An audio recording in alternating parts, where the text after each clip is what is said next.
Hello and नमस्कार। मैं doctor कंचन Singh Bharat homeopathy में आप सभी का स्वागत करती हूँ। और आज के इस वीडियो में मैं आप सभी से बात करने वाली हूँ कि कार्डियक अस्थमा और ब्रोंकियल अस्थमा में क्या अंतर होता है।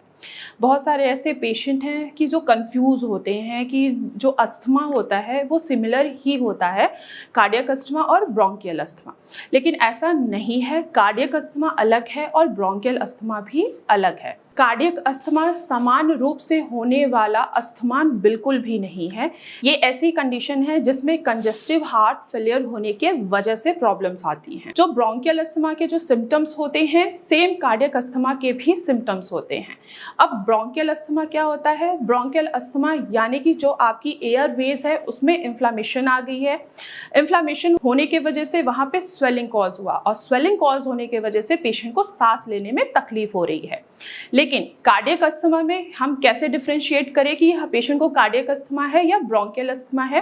तो कार्डियक अस्थमा एक ऐसी कंडीशन है जिसमें कंजेस्टिव हार्ट फेलियर की प्रॉब्लम की वजह से पेशेंट को सांस लेने की तकलीफ होती है।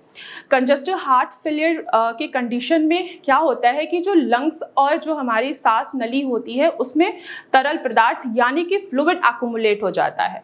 फ्लूइड एक्युमुलेट होने की वजह से जो लेफ्ट वेंट्रिकल्स है उस पर दबाव पड़ता है, जिसके वजह से ब्लड प्रेशर इंक्रीज होने लगता है।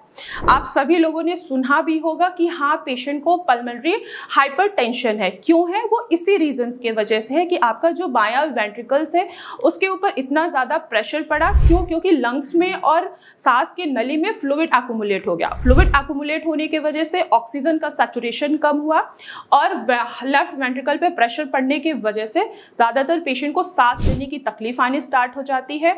और जो सांस लेने की जो तकलीफ होती है वो सबसे ज्यादा रात के समय में होता है, जिसको नॉक्टर्नल अस्थमा या डिस्निया भी कहा जाता है। लेकिन ब्रोंकियल अस्थमा में लंग्स में या सांस की नली में पानी नहीं भरता है या फ्लूइड का एक्युमुलेशन नहीं होता है, जबकि वहां पे किसी एलर्जी के वजह से या जैसे आप डस्ट से एलर्जी हैं या किसी परफ्यूम से एलर्जी हैं या आप ऐसे जगह काम कर रहे हैं जहां पे पोल्यूशन बहुत ज्यादा है, उसके वजह से आपके एयरवेज में इन्फ्लामेशन कॉज हुआ, स्वेलिंग कॉज हुई और आपको सांस लेने में दिक्कत हुई, खांसी हुई और साथ ही साथ व्हीजिंग यानी कि घड़-घड़ की आवाज आना स्टार्ट हो जाता है। चलिए अब हम कैसे पता करें कि हाँ, पेशेंट को कार्डियक अस्थमा है या ब्रोंकियल अस्थमा है। सिम्टम तो दोनों के सिमिलर ही होते हैं, लेकिन ब्रोंकियल अस्थमा में क्या होगा कि आपको सीने से आवाज भी आएगा, घड़-घड़ की खांसी भी होगी।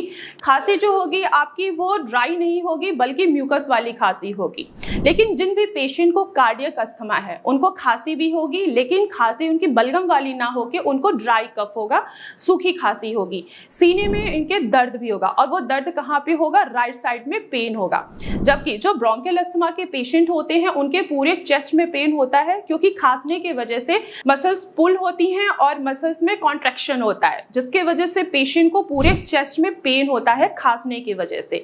लेकिन कार्डियक अस्थमा वाले पेशेंट में चेस्ट में हमेशा पेन कहाँ होगी? लेफ्ट साइड में पेन होगी। क्यों? क्योंकि पेशेंट को क्या है? कंजेस्टिव हार्ट फेलियर है। ब्रोंकियल अस्थमा में पेशेंट को सांस लेने में तकलीफ होगी, पर इतना नहीं होगी जितना रात के समय में कार्डियक अस्थमा वाले पेशेंट को होती है। ड्यूरिंग नाइट में कार्डियक अस्थमा के पेशेंट के सारे सिम्टम्स एग्रावेट होते हैं, स्पेशली खांसी और स्पेशली सांस लेने में जो तकलीफ होती है, उनको खींच खींच के सांस लेने की जरूरत पड़ती है। लेकिन ब्रोंकियल अस्थमा वाले पेशेंट को रात में उतनी तकलीफ नहीं होती है, सांस लेने में भी उतनी तकलीफ नहीं होगी जितना कार्डियक अस्थमा वाले पेशेंट को होगी। कार्डियक अस्थमा के पेशेंट में क्या क्या कॉजेस हो सकते हैं? पहला कॉज है हार्ट फेलियर, दूसरा है अगर आपको डायबिटीज़ है, तीसरा अगर आपको हाई ब्लड प्रेशर है, चौथा अगर आप कोई भी आपको हार्ट से रिलेटेड कोई भी प्रॉब्लम्स है या आपके ब्लड प्रेशर या वेस्कुलर जो आउटपुट है अगर वो कम है तो उसके वजह से आपको कार्डियक अस्थमा होने के चांसेस बढ़ जाते हैं। अब हम बात करेंगे ब्रोंकियल अस्थमा के क्या क्या रीजंस, क्या क्या कारण हो सकते हैं। जैसे कि आप डस्ट या किसी चीज से एलर्जिक हैं तो उसके वजह से आपकी प्रॉब्लम इंक्रीज हो सकती है। दूसरा, आप ऐसे एरिया में हैं जहाँ पे पोल्यूशन बहुत ज़्यादा है, स्पेशली एयर पोल्यूशन हो, चाहे वो डस्ट पोल्यूशन हो, कोई भी पोल्यूशन है, तो उसके वजह से भी आपका ब्रोंकियल अस्थमा एग्रावेट हो सकता है या आप ब्रोंकियल अस्थमा से सफ़र कर सकते हैं।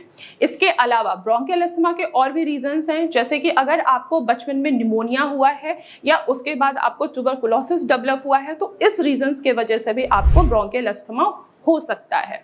तो अब हम बात करते हैं ट्रीटमेंट की। अब हम कैसे डायग्नोज करें कि हाँ पेशेंट को कार्डियक अस्थमा है या ब्रोंकियल अस्थमा है। तो डायग्नोज करने के लिए फर्स्ट ऑफ ऑल अगर आपको नज़र आ रहा है कि हाँ आपके सीने में लेफ्ट साइड में आपको बहुत ज़्यादा पेन हो रहा है और पेन के साथ साथ आपको खांसी भी है, सांस लेने में दिक्कत भी हो रही है, तो कार्डियक अस्थमा को डायग्नोज करने के लिए आपको कुछ नहीं करना है, सीधे आपको इको कराना है। इको से आपको साफ साफ पता चल जाएगा कि हाँ आपको कार्डियक अस्थमा है या नहीं है, या आपको हार्ट से रिलेटेड कोई डिजीज है या नहीं है। अब ब्रोंकियल अस्थमा के लिए आप सिंपल टेस्ट करा सकते हैं, आप चेस्ट एक्सरे कराइए या HRCT स्कैन करा के भी आप डायग्नोज कर सकते हैं कि आपको ब्रोंकियल अस्थमा है या नहीं है। तो मैं आशा करती हूँ कि आज के वीडियो में आप लोगों को समझ में आया होगा कि कार्डियक अस्थमा और ब्रोंकियल अस्थमा में क्या अंतर होता है। बहुत सारे ऐसे पेशेंट हैं जो बहुत कंफ्यूज रहते हैं कि हाँ उनको कार्डियक अस्थमा है या ब्रोंकियल अस्थमा है। तो मैं आशा करती हूँ कि आज मेरे इन जवाब से आपको पता लग गया होगा कि हाँ कार्डियक अस्थमा और ब्रोंकियल अस्थमा में क्या अंतर होता है। तो आज की वीडियो में बस इतना ही, फिर मैं मिलूंगी नेक्स्ट वीडियो में, तब तक के लिए धन्यवाद।